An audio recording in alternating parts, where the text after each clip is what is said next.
everybody, and welcome back to Baking with Tiff. Today we're going to be making some red velvet cake pops. So I started out by preparing this red velvet cake just according to the directions on the box. I've got that all set and it's cooled down. So what we're going to do next is we're going to tear the cake up and put it in a bowl so that we can finish grinding it all up into some small pieces.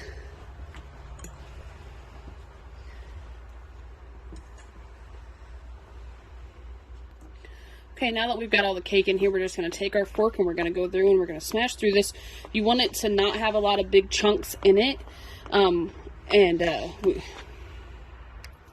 Okay, now that we've gotten this going, we've ran our fork through it and chopped up all the big pieces. As you can see, all the cake is really finely chopped up. So now what we're ready to do is put in our cream cheese frosting. So we are going to use about 2/3 of this thing of cream cheese frosting. And we're just going to put it right in that cake mix.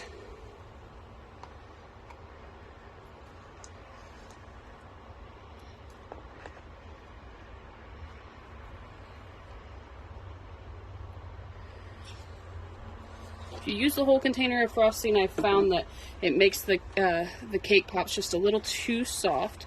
So then we're just going to mix all of this frosting in, and then we're going to be ready to scoop these out into the top of our cake pops, and then we're going to let those chill in the refrigerator for probably a couple hours, maybe even put them in the freezer because we're going to be dipping these in some white chocolate almond bark. Okay, so I lined my pan with a piece of wax paper and I'm ready to start scooping out these cake pops. I use my scooper that I use for cookie dough. You guys have seen me use this several times, and I just kind of flatten out the cake in there, and then I'll put it in my hand, roll it around a little bit, put it down in your pan on your paper, and then you're going to let these again sit in the refrigerator or the freezer even for a couple hours, get them nice and set up.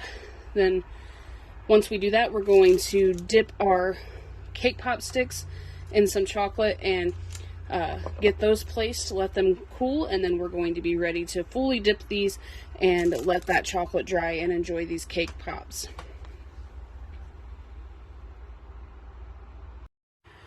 Okay, so we've let our cake pops set up in the freezer for a little while.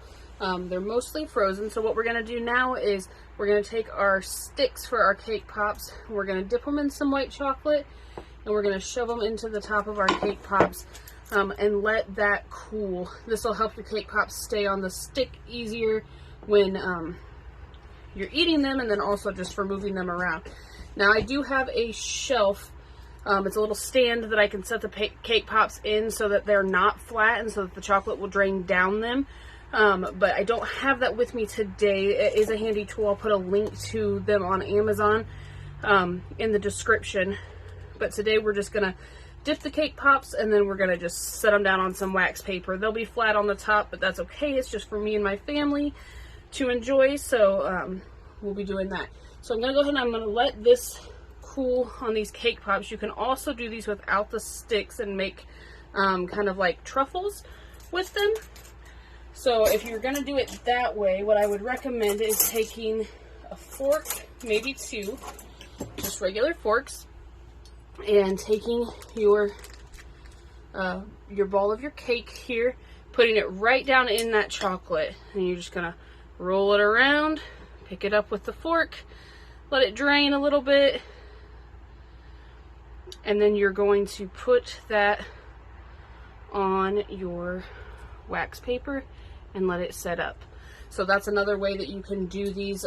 Both ways are easy to enjoy and easy to do up. You guys let me know what you think about the cake pops or the truffles, and happy baking, okay?